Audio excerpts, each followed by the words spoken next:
Hey everybody, we are here live at Oskar Blues. We are watching currently Nigeria and Argentina at Oskar Blues. It's a great game. We've got a good crowd here for it. Come on by Oskar Blues on Market Street. You can watch some soccer. World Cup action right now, Nigeria, Argentina. We'll update you on that game as we go throughout the day, obviously, as we always do. But I also wanted to talk to you guys about some of the beers they have here. They have 6-star craft beers. They've got their traditional IPA, and they also have this G-Night Imperial Red IPA, which are both really, really good. You got to check both of these out when you can. And, of course, like I said, if you're a soccer fan, this is a great time to come watch a game here at Oskar Blues on Market Street in downtown Denver. I've been here for a little while.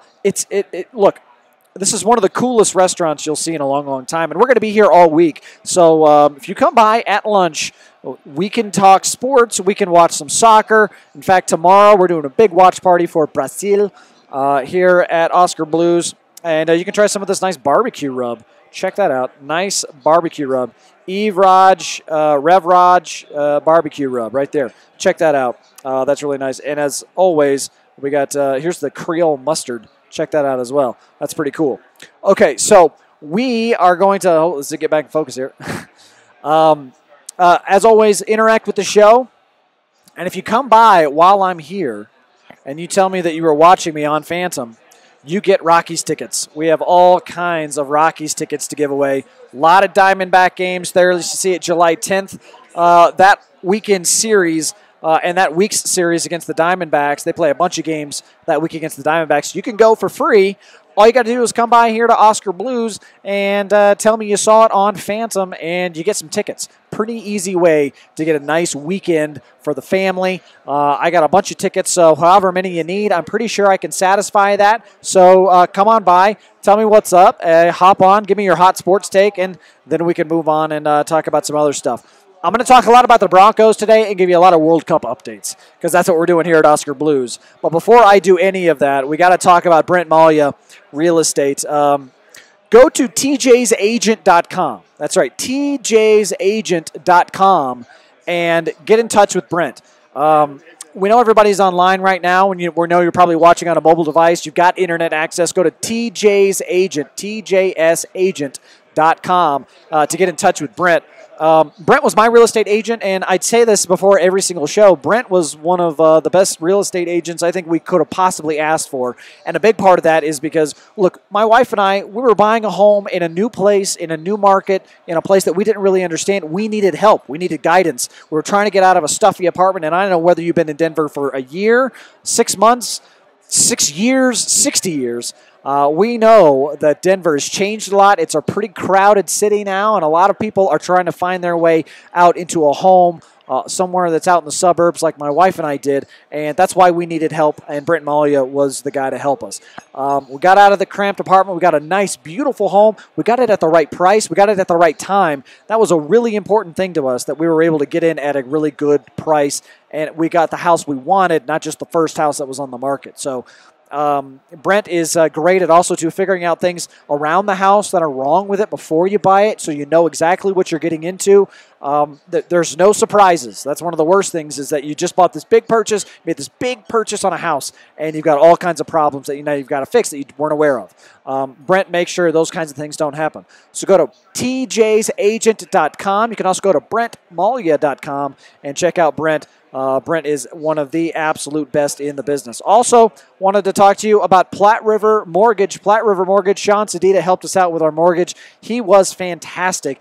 Day, night, weekends, vacation, didn't matter. He was always ready to help us out. We had a lot of questions. He helped guide us through the process of getting a mortgage and getting one at the right rate. We had a couple of issues with our credit that we weren't aware of. He found them. He fixed them. And it was no problem at all. And he did so on a deadline. Absolutely great work by Sean Sedita and the guys at Platte River Mortgage on our mortgage. And so I urge you to go to PlatteRiverMortgage.com and check them out as well. Remember, TJ's agent for Brent Malya if you're looking for a house in Denver, and if you need help with a mortgage, refinancing, getting a mortgage, buying or selling a house, Sean Sedita and PlatteRiverMortgage.com is the place to go. All right, guys, still 0-0, 5 minutes into the soccer game, so we'll continue to keep you updated on Nigeria and Argentina as we go out throughout the day. Obviously, Croatia right here.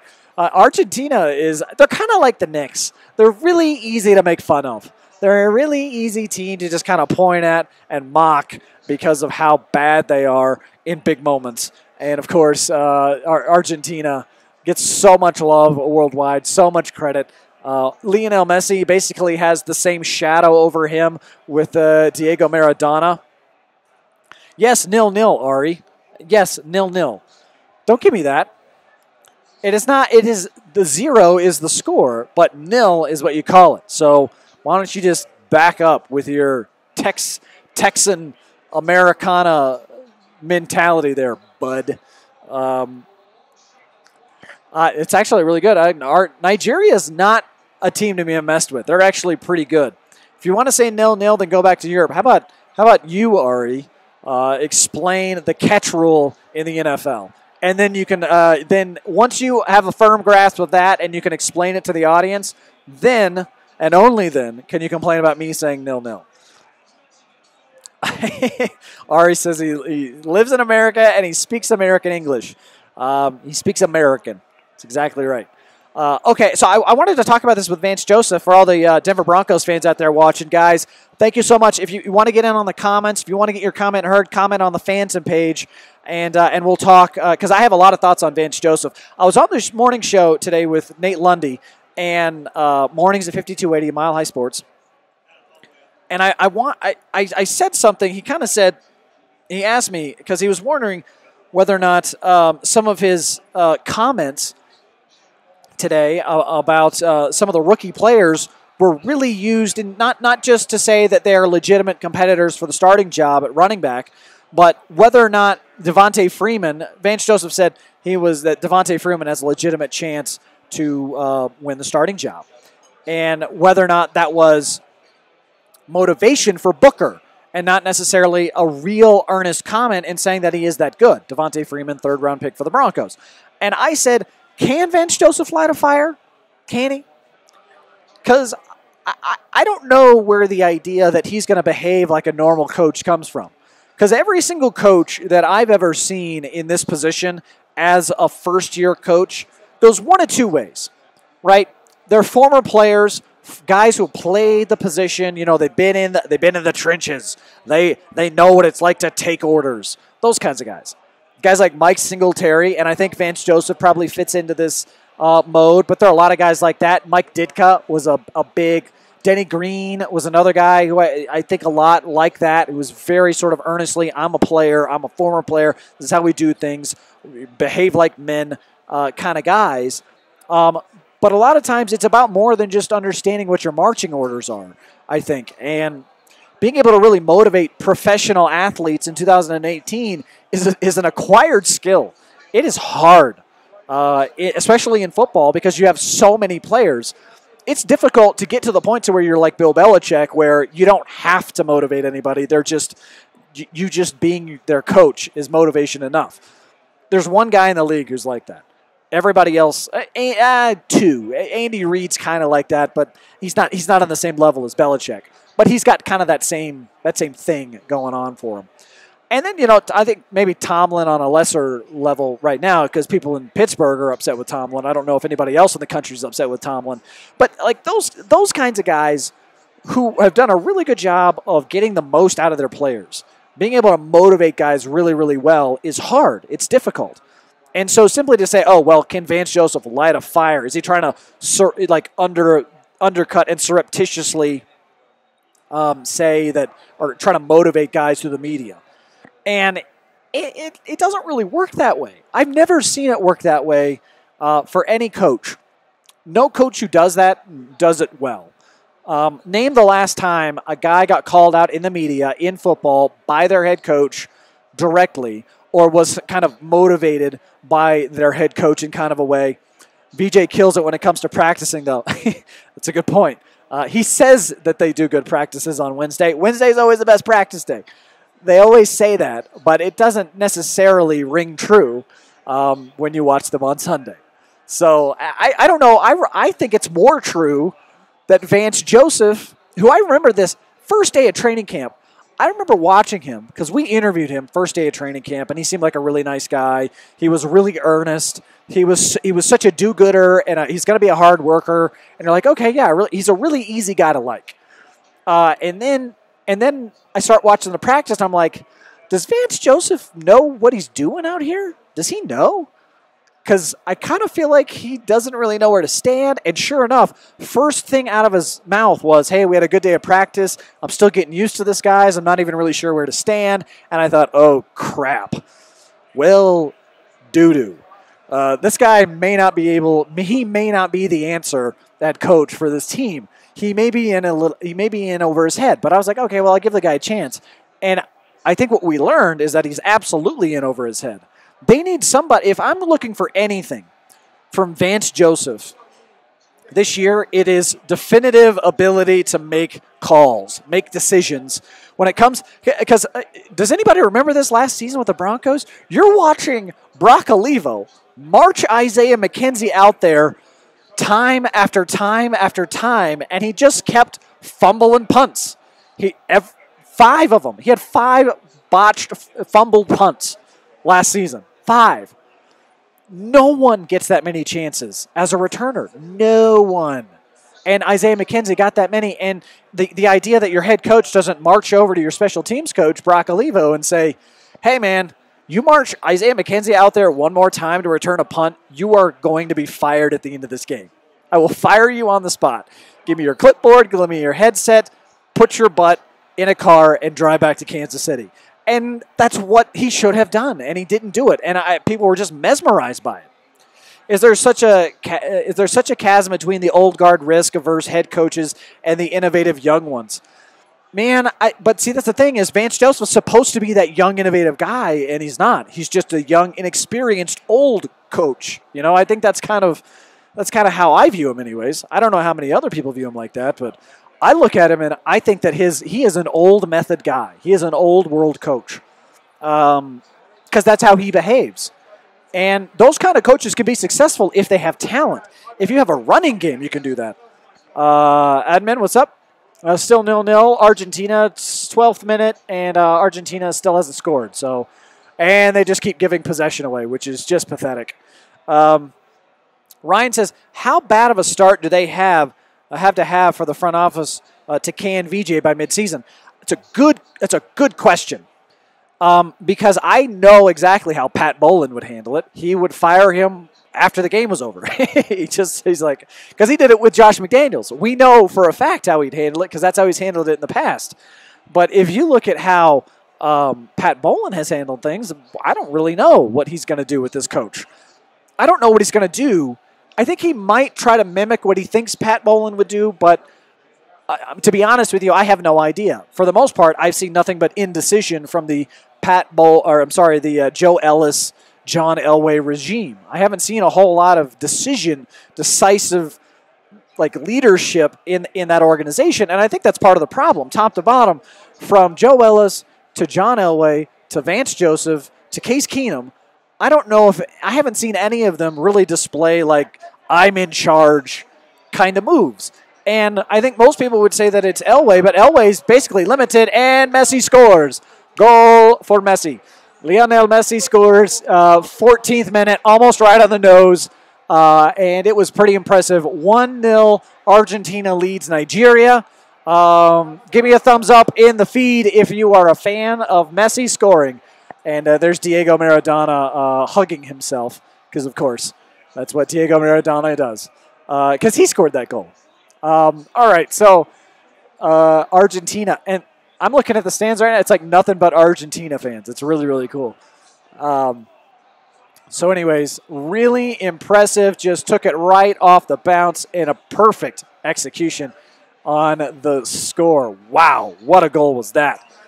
Sarah says she totally agrees he doesn't adjust. Yeah, when it comes to adjustments, I thought Vance Joseph was maybe the worst coach, even for a first-year coach, I had seen in a long, long time. Gosh, was a just amazing goal. Messi is so good. Yeah, Ryan, I'm right there with you. That was an impressive finish right there from Messi. Way to go. but yeah, look, I think that it's a really tough position if you're a Broncos fan to be in because you're used to seeing your team win a lot. You're used to seeing John Elway be the main reason why, and now we're in like the upside down, right? We're in bizarro world where John Elway's terrible at his job, and also it seems kind of lazy. Can't get anybody's name right ever. I don't know what's worse, calling Case Keenum Case Keesum or calling Patrick Waugh Patrick Roy. Because one guy was on your team, and then the other guy was a legend in your city. So I don't know which one was worse. But at any rate, I think it's hard to really handle that for a lot of fans. It's hard for me to handle it, and I was just sort of a distant fan as a little kid growing up in Arkansas rooting for John Elway. Because Elway and TD those were my guys growing up. Absolutely loved those players. Those were the first real Super Bowls that I remember watching and being really passionate about, were those victories over the Packers and the Falcons. It was a really cool thing to see. And so it was hard for me coming to Denver to look at John Elway and say, look at all the evidence. And I'm like, this evidence does not match up with my perception of this person. I don't know what to do. I have to go with the evidence and say that he's not doing a good job as a GM, even though, albeit they had just come off a Super Bowl. And that's a hard thing to say for a team coming off a Super Bowl, is that their GM isn't doing a very good job. But lo and behold, you look at the outlook on the team right now, and you're like, well, you feel good about Keenum. Keenum's better than Simeon, so you feel good, but you don't feel great because it's Case Keenum and not, Aaron Rodgers. He's not an elite quarterback, but he did well last year. He's basically it's like the Alex Smith acquisition by Kansas City after they went to the Super Bowl, and then Alex Smith was kind of on the outs. So kind of a similar situation, and to be honest with you, somewhat similar players to that point in their careers in terms of their successful versus unsuccessful seasons. So anyways, you feel okay about him, but you don't feel great. I think you want to like Elway because he's been to 7 Super Bowls and he's gotten them to at least 2, but that was mostly Peyton Manning, and everybody kind of understands that the GMing in Denver hasn't been great for the Broncos over the last 2 seasons. They have no ability to acquire free agents and have been terrible in the draft. So maybe this year's draft is different, but we'll wait and see. And then, Joe Ellis is Joe Ellis, just kind of whatever with him. And then Vance Joseph is, at this point, I would say in most people's minds, a liability. Go onto my Twitter feed, at TJ Carpenter Show. I have a poll up there right now. Can Vance Joseph light a fire? And it was just, last I checked, it was like 95% said no. Vance Joseph cannot light a fire under anybody. He can't motivate his players. And I don't even know if he's tried. Or if he has tried. I don't know if he's tried individually. He's one of these guys, I don't know if he has enough confidence as a head coach to even attempt reverse psychology on somebody. Challenging a guy to say, you can't do that. Because that works really, really well with men. Especially young, immature men who don't understand how their brains work yet. Young, dumb men are very easy to control. Just challenge them on something and say, I guarantee you can't do this. And they'll just try to prove you wrong. And I don't even know if he has enough confidence to do that. And that's maybe my biggest issue this year, is not necessarily the team, because I think a better coach with as much time as Vance Joseph is at, Andy Reid with the Broncos, would be a playoff team. Because Andy Reid's that good. But Vance Joseph's not. In fact, Vance Joseph is far more, I think, a problem for the Broncos than he is a solution. I get the impression VJ wants to be more of a buddy than a real leader of men. I agree with that, Ryan, wholeheartedly. And I think that sometimes gets you into predicaments where you can't tell people the truth. If somebody is struggling, like let's say Aqib Talib. Let's say Aqib Talib isn't putting forth the effort he needs to in the fourth quarter against the Philadelphia Eagles. Now, granted, that game was already out of hand, but if you're trying to get a guy to play hard and you can't do it, that's a problem. And I think he was probably more intimidated by Aqib Talib than he was saying, I need to control this player. I'm just using Aqib Talib as an example, but he couldn't tell Brock Olivo to not put Isaiah McKenzie on the field. It took him five fumbles. 5. 1, 2, 3, 4, 5. What's more difficult, to literally light a fire or figuratively do it? I don't think Vance Joseph can do either. Is that a fair statement? I don't think if you put Vance Joseph out in the wilderness, naked and afraid style, and naked and afraid, he would be naked and I would be afraid. I don't think he could light a fire that way. I don't think he could light a fire in the woods. I don't think he could light if he may not even be able to light a fire on his stove because he probably has an electric stove. That should be a good poll. That's a good poll question. Do you think Vance Joseph has an electric stove, and because he can't light fires? He refuses to light fires at any point.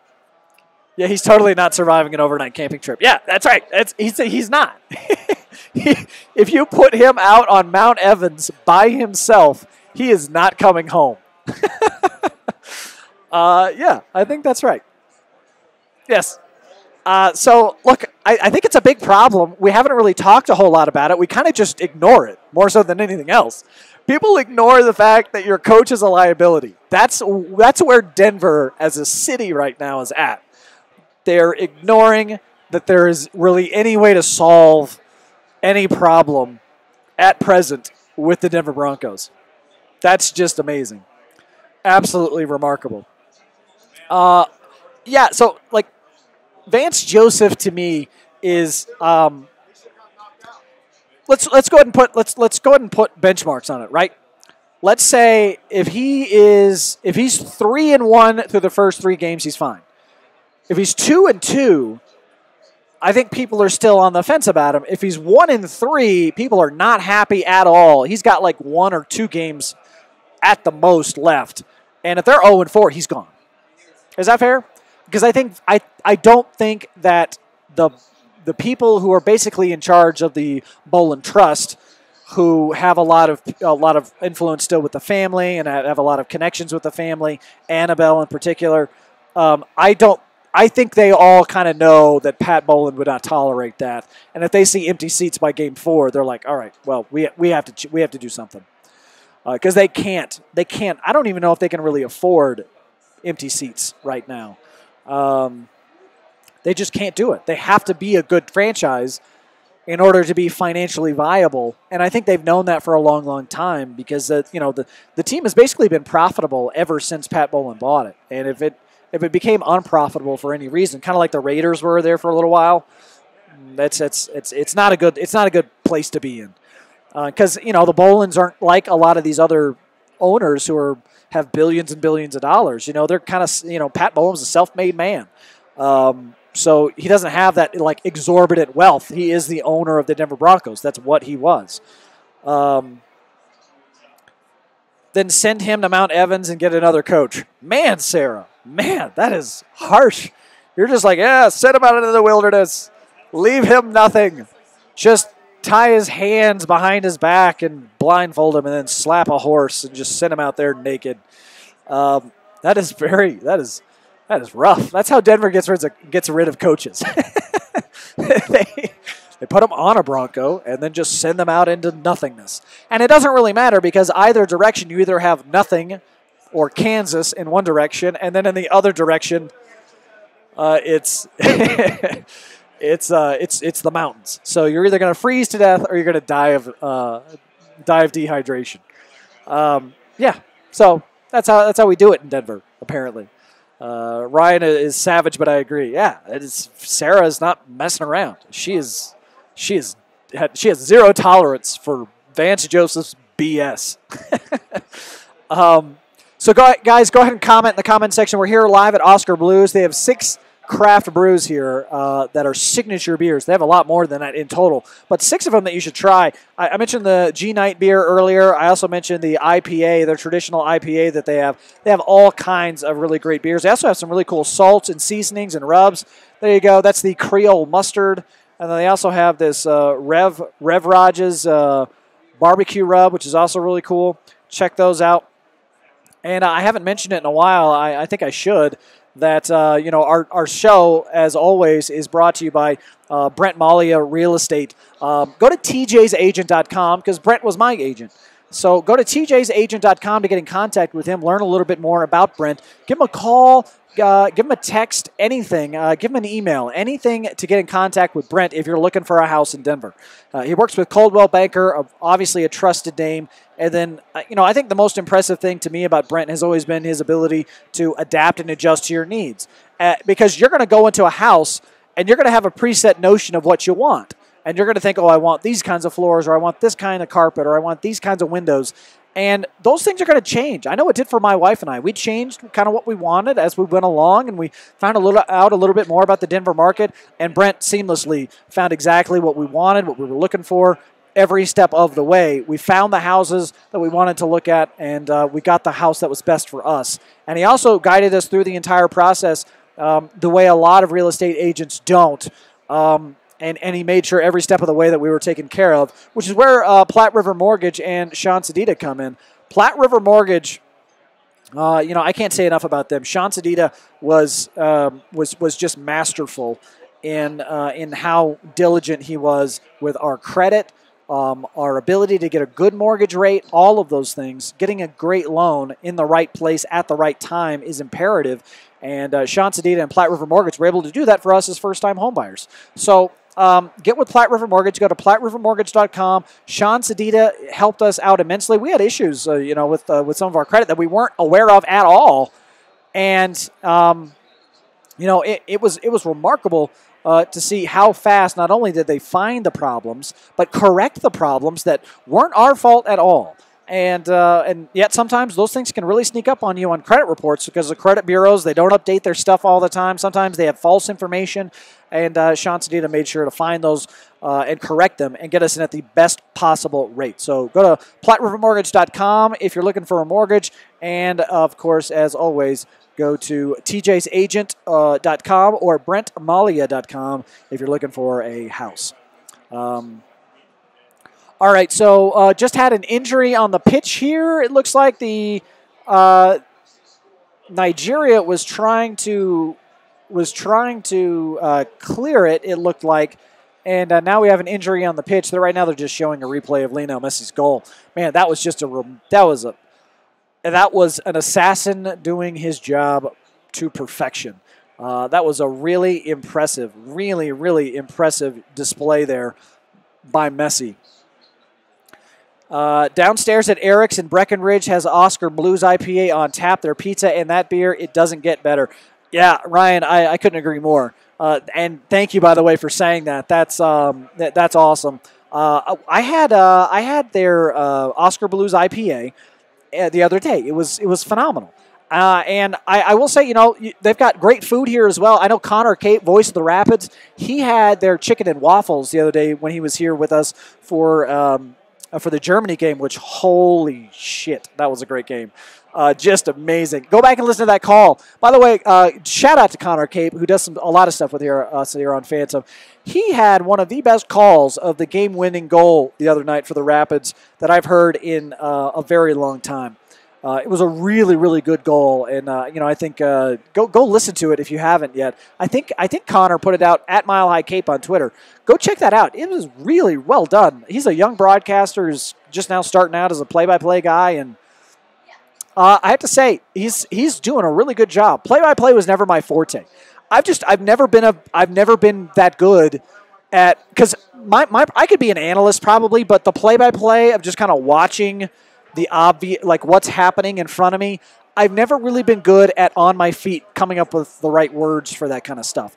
And so I thought he does a really, really good job. You should check out exactly. You should check out what he has going on right now, because Connor's doing a really good job. I'm getting all these likes and thumbs up right now talking about Connor. Does that mean Connor's watching? Is that what's happening right now? 1-0. Argentina leads, 30th minute, and it looks like Argentina's got the ball, so all is good. No one's down to 10 men. Injury situation's fine right now, so it's just a guy who needed them to spray a little bit of water on him or something. I don't know what they do. What is that spray? Is that spray water? I think it's just water. They're trying to get the muscles to calm down or whatever. I don't know. It doesn't work. It's fake. Not that soccer flopping is fake. They do. I don't know if it helps. I don't know if the little water squeegee bottle helps. What were we talking about? What are the other things you aren't good at? Why do you want me to talk about what I'm not good at? That's not. I'm not. I've never really been good with. I am kind of an impulse buyer a lot of times. Like in the moment, I'll always think I need something, and then later on, I'll be like, I don't need this at all. So like, impulse spending, I'm not very good at that. I'm not very good at. What am I not good at? It's not a long list, Ari. For being honest, it's not a long list. My wife says that I'm not good at cleaning. Thank you very much, honey. I thank you for putting me on blast there. I appreciate that. You're going to get a lot of likes there. I think you're going to get a lot of people liking you calling me out here. My wife keeps me in check, and she's wonderful. I absolutely love her. We have a beautiful house, thanks to Brent Malia. Even though my wife has very high and peculiar standards for that, and I'm sure Brent can attest to that. The fact that he was able to satisfy my wife in the whole process. Oh, that's a penalty. That's got to be a penalty. Oh, yes, that's a penalty on Nigeria. Yep, that's a penalty on Nigeria, and it looks like they are going to get in the box. That's a penalty kick. No, they're not. They're going to say it's not a penalty kick. Wow. Wow. You like how I changed the topic there right away? Ryan says his wife would say the same about him. See, I told you, Mel. I told you, babe, that they were going to give you a lot of love here. I think that means you win Rockies tickets, actually. I think that my wife, is that allowed? We don't have any policy at Phantom on whether or not family members can win tickets, which she probably doesn't even want. Do you even want these tickets? I have a lot of July 10th, July 11th, and July 12th tickets, babe, if you want any. I think you win the tickets if you have the most likes on your comment. So, yeah, yay for me. She also says that I'm a bad singer. I'm a bad singer. Now you're just lying. You're just lying about things now. My wife, by the way, is a beautiful singer. All right, so we've got a free kick here for Argentina. Look, Messi is one of the best free kick takers in the world, and it looks like he's going to take this off of his left foot. I think he's going to go for the upper left corner. Prove that I'm a good singer? My voice, bad vocal cords right now. I can't do it. All right, Messi, I think he's going upper left. No, he went for the right. Oh, right off the post. Oh, that was so close. He beat the keeper. He beat the keeper, couldn't beat the post. That was so close. Okay, but Argentina retains possession. They got to work it back up the field, but that was really, really close. We'll see if Messi can get it back in. Man, Argentina moves the ball so well. They're such a good team. They have so much talent. Should be much better than this. Performing much better at the World Cup than this. Okay, so I wanted to say this too because the Nuggets signed Nikola Jokic this week to a $145.6 million contract, which is really good. That's good money. That's a really that's a really good contract for Jokic, obviously. I think he should stay, if he's healthy, he should stay pretty happy with that money. And it continue to, emerge and become a better player. So I thought that it was a good deal. It's going to put you into the luxury tax a little bit, but they also just increased the amount of loans that a team could take out to like $78 million or something, which is really, really high. So it's going to make it a lot easier on teams that are in the luxury tax if now they can borrow more money because the league is allowing them to project out their profits for the gambling associations that they're going to have. Yeah, and Ryan says he's happy for the Joker. Love that guy. I think he's the best player on the team, and it really frustrates me that the Nuggets strategy not working their offense more often through Jokic is a problem for me, and I know why they do it. We'll get to that here in a second. But to finish my point about how good of a position they're in right now, the Nuggets have the ability now, because they've got Jokic in place, who's an elite potential guy. They've got him in place for the next 5 years, minimum. So I think he's probably going to be a career guy in Denver, if we're being honest, which is dangerous to say in 2018, but I think he can be. But I love Jokic. I think you could make an argument he's the best passer in the league, which is why I'm absolutely okay with him working through as a power one and taking the ball up the court and doing all those things. His handle is good enough, and he's the best passer in the league, in my opinion. So I think if you've got all those qualities, working the offense through him is a no-brainer. Even though he makes some mistakes, and when he's bad, he's really bad, and he doesn't necessarily exude like me, I want the ball, confidence all the time. But I think he can grow into that if he's given that responsibility. And as we talked about yesterday, Jamal Murray is basically the Mark Ruffalo of the NBA. He's good, everybody likes him, but he's not a big enough star for anybody to ever complain about. And he's also limited in terms of how good he can be. He's never going to be an elite level scorer as a point guard. He's never going to be an elite level passer as a point guard. He's never going to be an elite level leader. He's limited in terms of his athleticism, production, and charisma. And I think all those things mean he's not Daniel Day-Lewis. He's not Brad Pitt. He's not he's not Vin Diesel. He's not The Rock.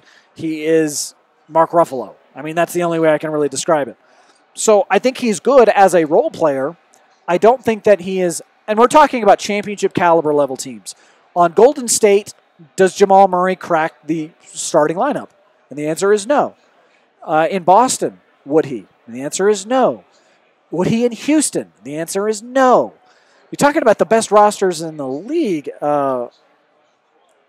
He's just not going to crack the starting lineup. He's not going to be a starting five player in places where there's a legitimate chance they could win a title.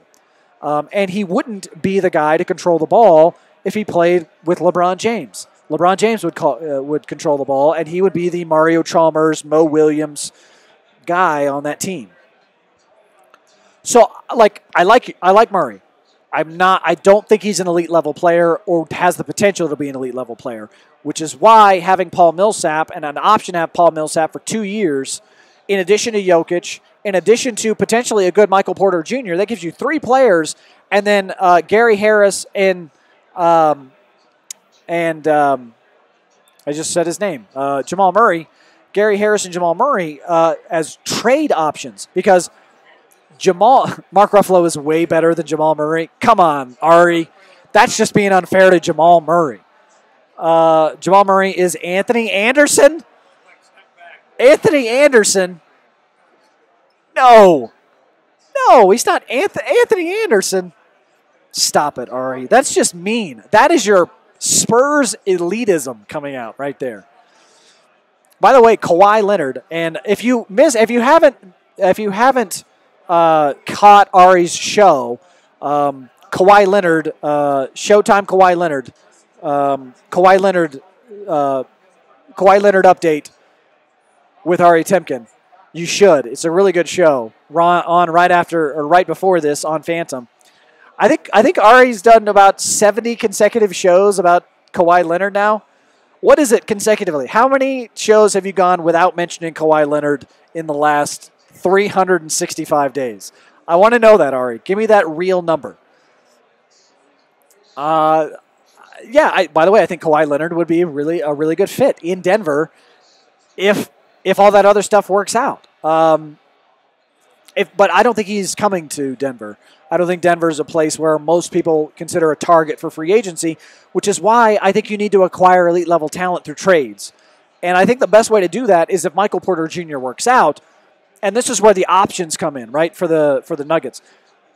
The options the Nuggets have now are the ability to either Michael Porter Jr. works out and you can trade Jamal Murray and Gary Harris for a really good elite level 2 or 1, somebody who can handle the ball really well.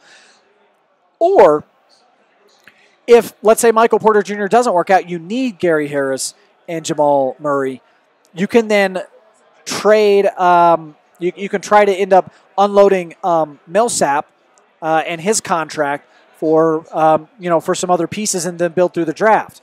So I think that there's some really good possibilities potentially here with the Nuggets in terms of what they have the ability to do now. This is the most flexibility they've had as an organization since George Karl was the coach.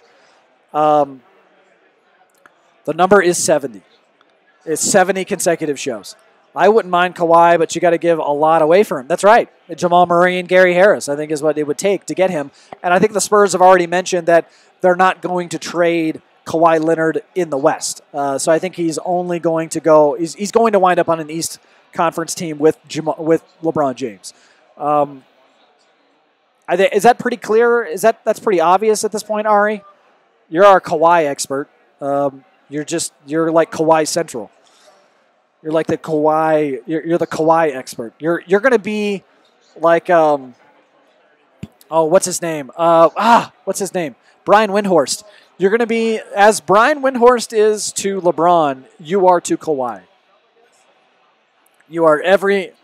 Ryan says Boston. You think he's going to Boston? If Kawhi Leonard went to Boston, Boston's winning the title. Is that right? Do you think that's true?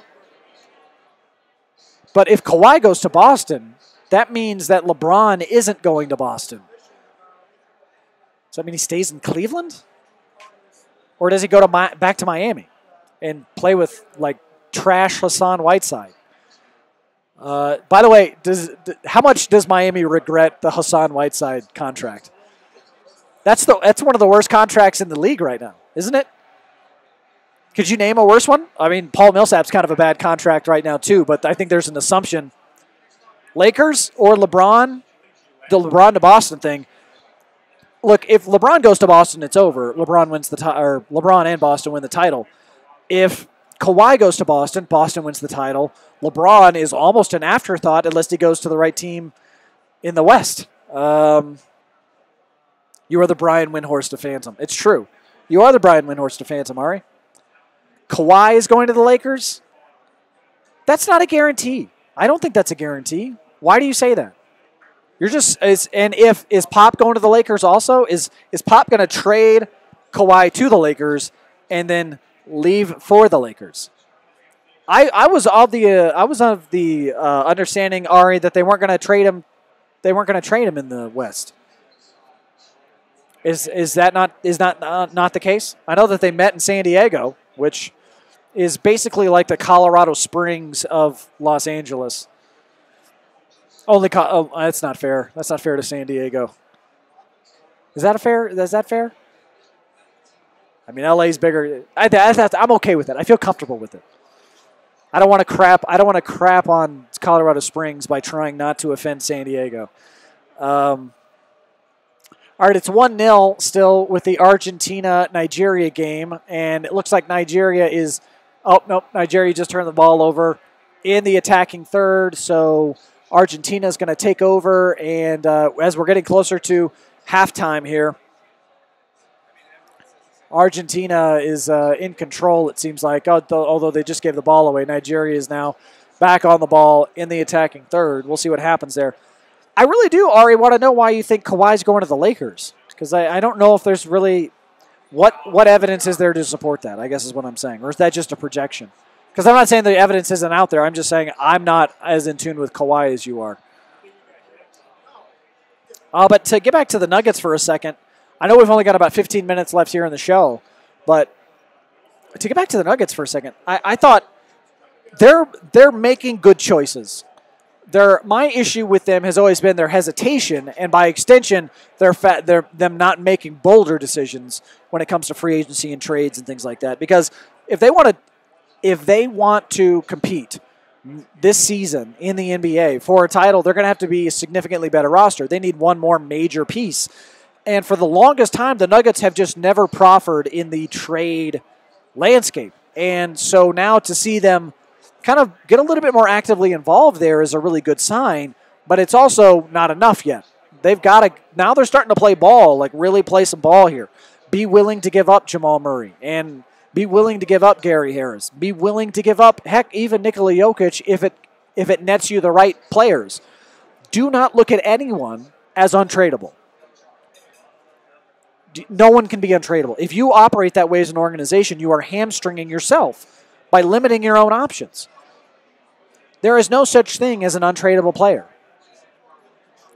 He wants to go to LA. In the current NBA, players get to go where they want. That's not untrue. I don't think Kawhi's on that level, though. And I hate to say that because Kawhi Leonard's a very good player, but he doesn't garner the attention that he's a lot like Gordon Hayward in the sense that he's coming from a small market and he's going to a big market, and he's gonna garner similar excitement to Gordon Hayward as he did in Boston if he were to go to the Lakers. But Gordon Hayward doesn't get to pick where he gets traded. That's not really how it works.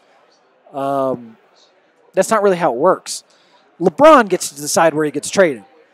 He's a big enough star to do that. It doesn't matter where he plays. But for everybody else, KD is a big enough star. It doesn't matter where he plays. He gets to decide where he gets traded to. Russell Westbrook, James Harden, Steph Curry, those guys are in that category. Kawhi Leonard he's a little bit closer to Gordon Hayward, Kyrie Irving territory, where it's like he's just on that second tier. And it's not about ability. It's about necessarily. Although I think that sometimes Kawhi gets a little overrated. I think a lot of him is a byproduct of where he plays. But he's not LeBron James. He doesn't get to pick. He kind of gets to pick maybe a little bit if he's on Pop's right side, on good side, but he hasn't been on the good side of the Spurs for a while now. They will trade him, but they're only going to trade him to a team that gives them something in return that they like. You're not going to get these trade rapes like you had with the Lakers and the Grizzlies and the Pelicans, where David Stern literally stepped in and said, no, you can't trade Chris Paul to the Lakers for nothing. The fact that they let those Gasol trades go through with Memphis was just asinine. But at any rate, that's not going to happen. I don't think that Adam Silver would let that trade go through. Why would he? The Lakers don't have anything that is equal to Kawhi. They are incapable of making a trade for Kawhi that's that good. Right, but when he does it, but what if he doesn't get traded? Yeah, then they get little or nothing. And if he refuses to play, then Kawhi Leonard devalues himself, and nobody wins. So, even if Kawhi gets traded and then refuses to play for the team he gets traded to, then that is all of a sudden that team's problem, and not necessarily the Spurs' problem. But I don't know exactly how all that stuff would play out. I'm not a mind reader. I don't have a crystal ball here, and I'm not going to project on it. But I know this. I don't know what Kawhi Leonard's voice sounds like. I don't know really if anyone does. Have you ever heard Kawhi Leonard? This is not for you, Ari. For everybody else. Has anybody else ever heard Kawhi Leonard speak? Do you know what his speaking voice sounds like? If I played 3 clips back to back to back of anonymous voices, of voices of famous people, I'll even give you that. If you can, 3 people who are relatively famous, and if you tell me if you can figure out which one's Kawhi, I don't think people would get it. Also, Kawhi is not overrated. He's the best perimeter defender in the league. When we last saw, he was scoring 28 points per game, 50% field goal percent, 40% from 3. I know that he's good. I'm not saying that he's not good. I'm just saying that he's not going to be able to dictate terms the same way that I said he wasn't better than Kevin Durant, LeBron James, Steph Curry, Russell Westbrook, or James Harden. So saying that he's not overrated if he's not better than those players, or that he's overrated, because I think you would put him ahead of some of those players, Ari, because you're a homer. You homer dog, you. Moving to Texas was like the worst thing for you, because now you're all Texas out. You're Texas out. You're all go Cowboys, go Spurs now. Go Longhorns. Are you a Longhorns guy, or are you a Aggies guy? Or are you a road runner? You're moving to Dallas, so you can't be a road runner anymore.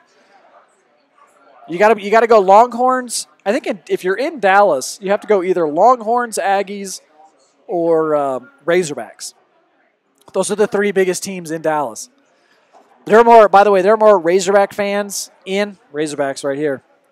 There are more Razorback fans in Dallas than there are in the entire state of Arkansas. You look at the population. Arkansas is not that big of a state. Okay, so I know that you guys are going to disagree with me on Kawhi, but I don't think that he can dictate terms. So maybe if the Nuggets offered the Spurs the right package, then they trade him. Would the Spurs take Jamal Murray and Gary Harris for Kawhi Leonard? Yes or no? I'd do that deal. I take that. I take that in a heartbeat. Because then all of a sudden you have Kawhi Leonard, a maybe elite level Michael Porter Jr., an elite level Nikola Jokic, and Paul Millsap. Ari says he's an Arkansas fan. That's good. That's right, Ari. Whoopig Suey. By the way, just a message for Nate Lundy, if Nate Lundy's watching out there. The Hogs are going to pound your Beavers. Beavers are going to get pounded by the Hogs tonight. They're going to take a beating, top to bottom. A beaver is a weak creature, and I wanted to mention this. I know I put it up there in the title. Mascots. There's some dangerous mascots we've seen lately. I saw a kangaroo down in Australia get down on a soccer pitch and just lay out there, and they had to delay the game because nobody was willing to go over to the kangaroo and like shoo it away because a kangaroo will kick you in the face and you'll die, or it will punch you, or it'll claw your face off and kick you in the genitals until you die. So don't mess with kangaroos. That's the lesson I've learned from the Australians this week. But I will say a Razorback, a way more violent real-life mascot than a beaver. I don't think they have like a beaver pit or whatever at Oregon State. They should. That would be the best. That would be the best live mascot habitat you could have. They could do it like they do at Death Valley for the LSU Tigers. By the way, is that insane? I wanted to ask you guys this. Is it crazy that they have a real live tiger at a stadium with 100,000 people in it?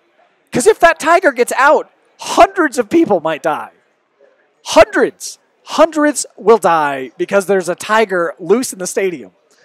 That seems reckless, irresponsible on so many levels. See, like they have here in Colorado, they have Ralphie. Can you imagine if one of those dudes just falls over, that one of the guys who's holding the rope on Ralphie just loses it? Tuba players are getting murdered. People are losing their lives if that thing gets loose. Because it's I don't know if you've noticed, it's nature's battering ram. It's a 1,400-pound buffalo with razor-sharp horns and a giant, dense skull used to crush things. If that thing gets loose, somebody's getting killed. I don't know why we let that happen. Why do we let that happen now? I think there are some people who might be trying to get that stopped. Ralphie, that's super dangerous. A real live tiger, that's really dangerous. A razorback it'll kill things. Have you seen some of the pictures of the razorbacks in the South? There's a picture online. Just look it up. Hogzilla. It's a 600-pound razorback hog. Somebody shot. And it's enormous. Imagine if that thing was charging right at you, and you're a tuba player. You're dead. That's it. It's over. If that thing gets out, you're done.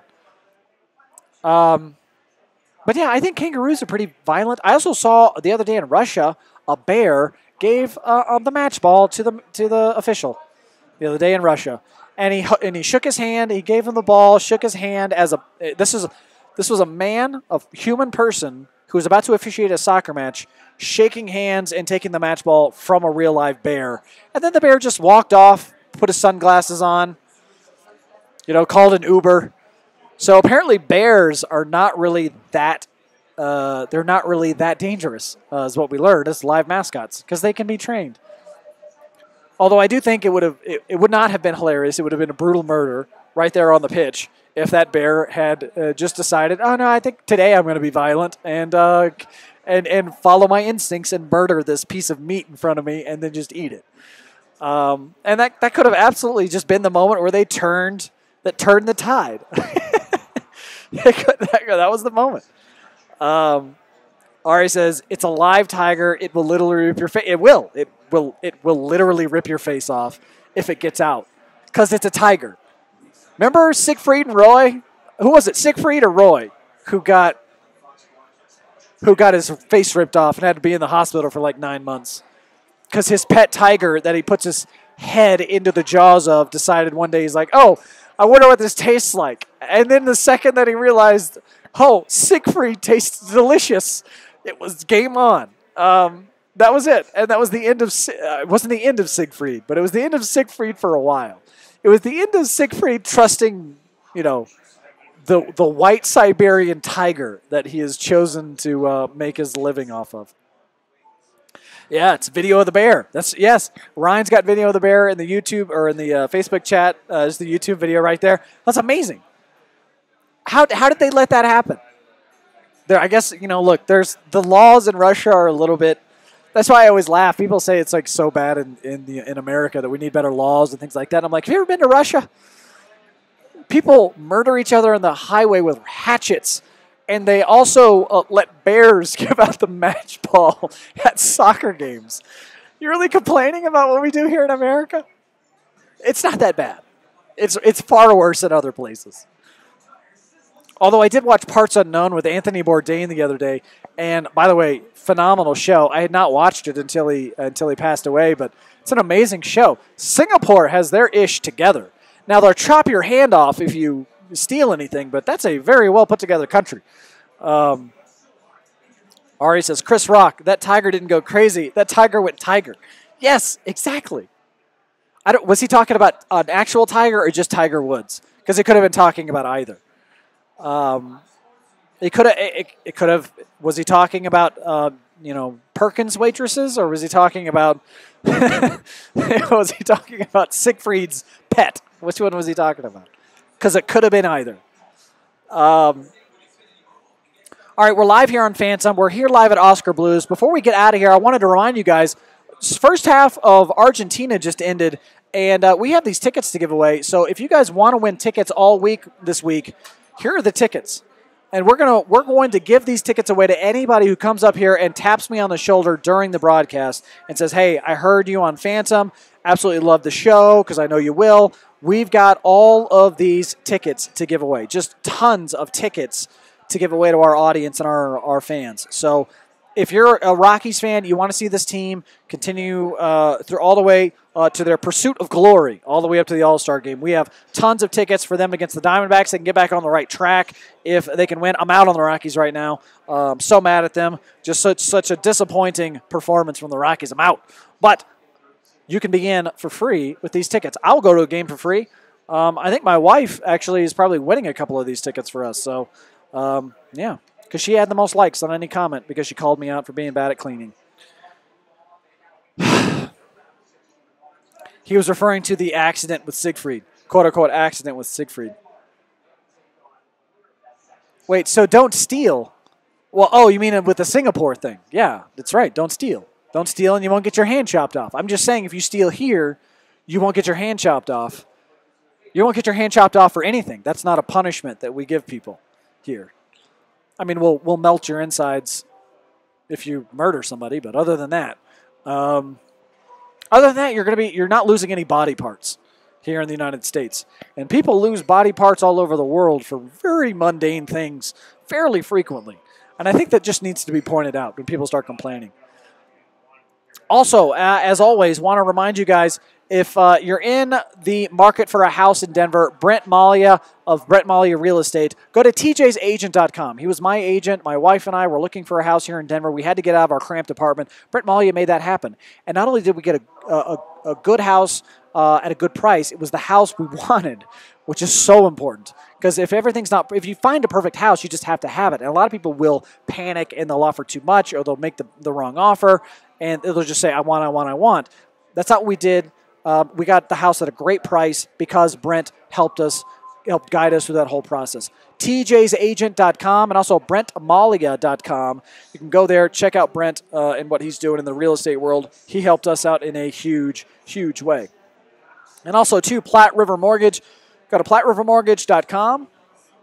Sean Sedita helped us out with our mortgage. We could not have been happier with what Platte River Mortgage did for us. We had some glitches in our credit that needed to be corrected. They were done so in a very fast and timely fashion. We got in at the best possible rate, and we got everything approved on a deadline, which is exactly what you have to do in Denver because it's so competitive in this market. PlatteRiverMortgage.com if you need a mortgage, you need help refinancing, buying, or selling. And then, of course, Brent Malia, if you're looking for a house in Denver, at BrentMalia.com or TJsAgent.com. All right, that's going to do it for us here on Noon O'Clock. Hope everybody enjoyed the show. Come out here to Oskar Blues. We're going to be here all week long on Phantom. I'm TJ Carpenter for everybody who joined the feed today. Thank you very much. Later, y'all.